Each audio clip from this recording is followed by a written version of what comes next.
Hello students of class 12। आज के video lecture में हम ईथर का प्रिपरेशन देखेंगे। इसके पहले वीडियो लेक्चर में एल्कोहल और फिनाल का प्रिपरेशन हम देखें। आज के लेक्चर में ईथर का प्रिपरेशन देखेंगे। ईथर कैसे प्रिपेयर करते हैं।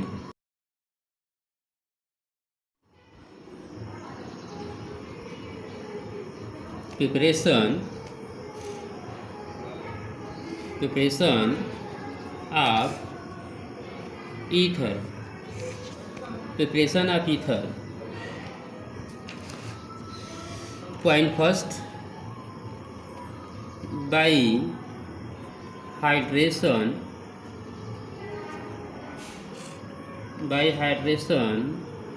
ऑफ एल्कोहल के हाइड्रेशन से alcohol ethyl कोहल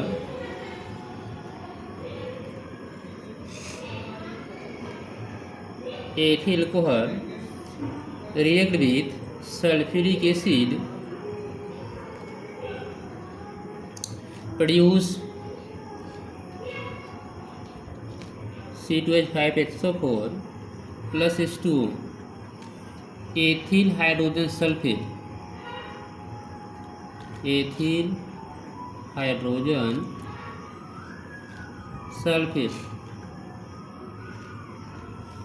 type of ester. जब एथिल अल्कोहल का रिएक्शन सल्फ्यूरिक एसिड से कराते हैं, sulphuric acid that is a dehydrating agent, ये डिहाइड्रेटिंग एजेंट है। इसका रिएक्शन हम एथिल अल्कोहल से कराते हैं। ऐसे कंडीशन में एथिल अल्कोहल की एक्सेस अमाउंट में हो तो पहले एथिल हाइड्रोजन सल्फेट बनेगा। अब ये एथिल हाइड्रोजन सल्फेट जो एक्सेस एथिल अल्कोहल है फिर इससे रिएक्शन करेगा।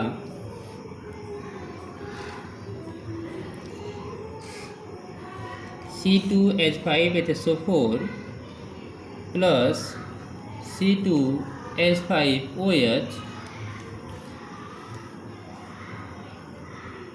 Equal to C2H5O C2H5 plus H2SO4 that is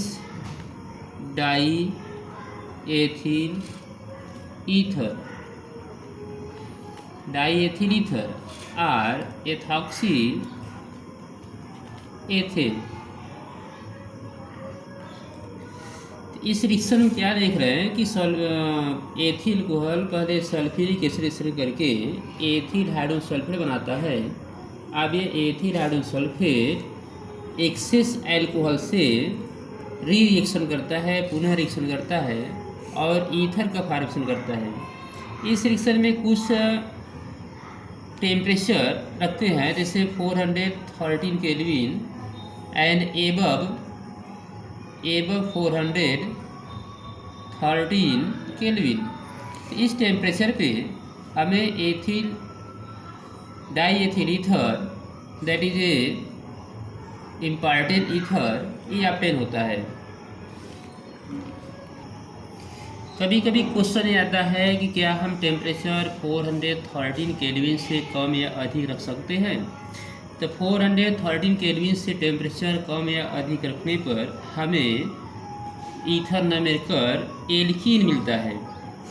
और अगर टेम्परेचर 413 केल्विन से अगर हम ज़्यादा रखें और एक्सेस सल्फ्यूरिक एसिड एक्सेस करें तो हमें एल्कीन मिलता है। जैसे हमें यहाँ एक शॉर्ट दिखा रहे हैं, reaction are CH3CH2OH ethyl alcohol.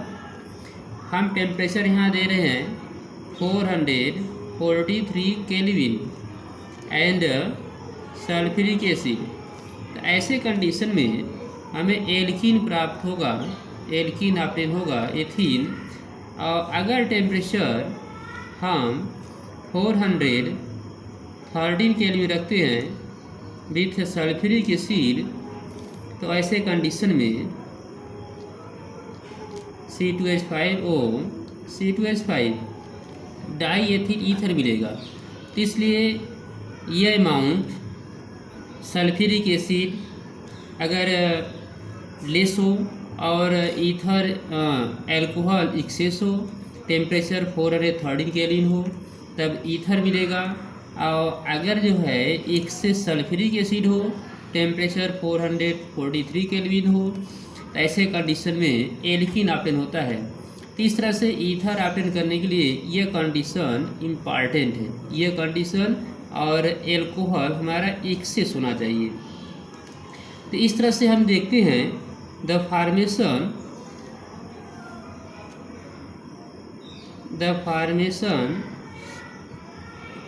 Of ether is A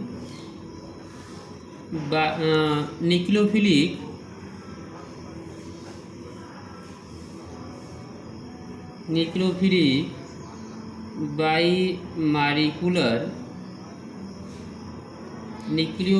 बाईमालिकुलर reaction. जैसे हम दिखाते हैं SN2 reaction involving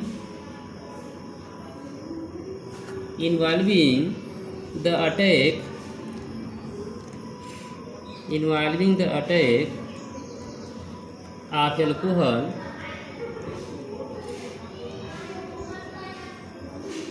molecule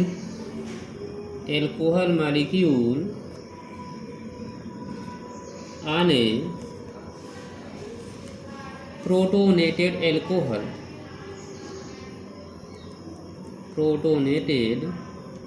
alcohol इस तरह से हम क्या देख रहे हैं, जो ये इम्पॉर्टेंट पॉइंट्स है कि formation of ether is SN2। Ether का फार्मेशन एक SN2 टाइप है, जिसमें इन्वॉल्व होता है alcohol molecule and protonated alcohols. Second methods of preparation है हम preparation of ether by Williamson.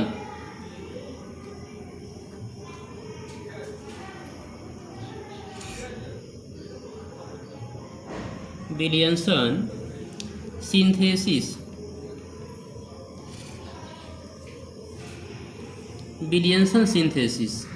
Williamson synthesis ये बहुत ही इम्पॉर्टेंट मेथड है, जिससे हम ईथर का प्रिपरेशन करते हैं, और ये लेबोरेटरी और कमर्शियल दोनों मेथड है।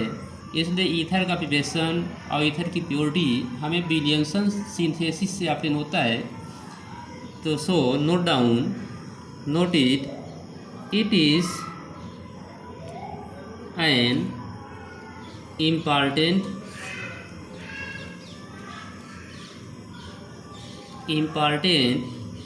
laboratory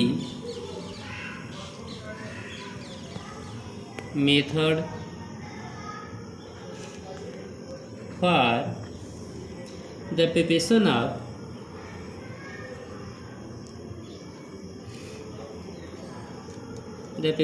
of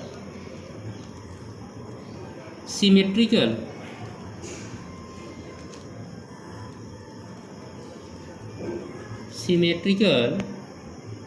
and unsymmetrical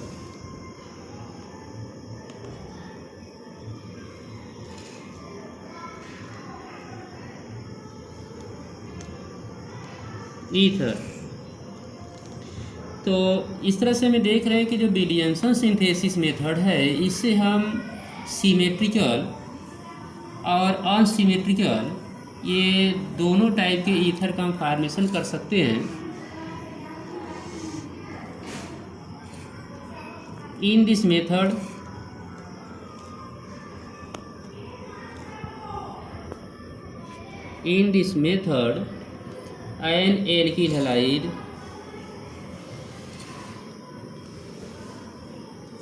an alkyl halide is allowed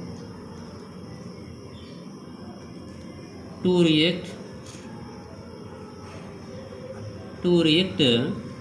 with sodium alkoxide, sodium alkoxide, इससे हम दिखाते हैं RX plus RONA, oxygen negative charge, sodium positive charge, and formation of ROR plus NaX, alkyl halide, and that is sodium alkoxide, sodium alkoxide, and that is ether। इस तरह से हम ether का formation कर सकते हैं। जैसे अगर हम यहाँ वैल्यू पुट करें C2H5Br plus C2H5ONA, formation of C2H5O, C2H5 plus NaBr। यहाँ हम देख रहे हैं कि जो एल्किल हैलाइड है, यहाँ एथिल और सोडियम एल्कोक्साइड में अगर हम यहाँ एथिल लेते हैं, दोनों अगर एल्किल सेम लेते हैं तो ऐसे कंडीशन में यह ईथर ये हमारा सिमेट्रिकल हो जाएगा, सिमेट्रिकल। और अगर हम यहाँ चेंज कर दें, जैसे अगर हम यहाँ यूज़ करते हैं CH3Br प्लस C2H5ONA, तो ऐसे कंडीशन में हमें मिलेगा CH3O C2H5 plus NaBr, that is unsymmetrical ether, unsymmetrical ether. So William synthesis method से हम सिमेट्रिकल और अनसिमेट्रिकल दोनों टाइप के ईथर का फॉर्मेशन कर सकते हैं। वीडियो को सब्सक्राइब करें जिससे हर पार्ट आपके पास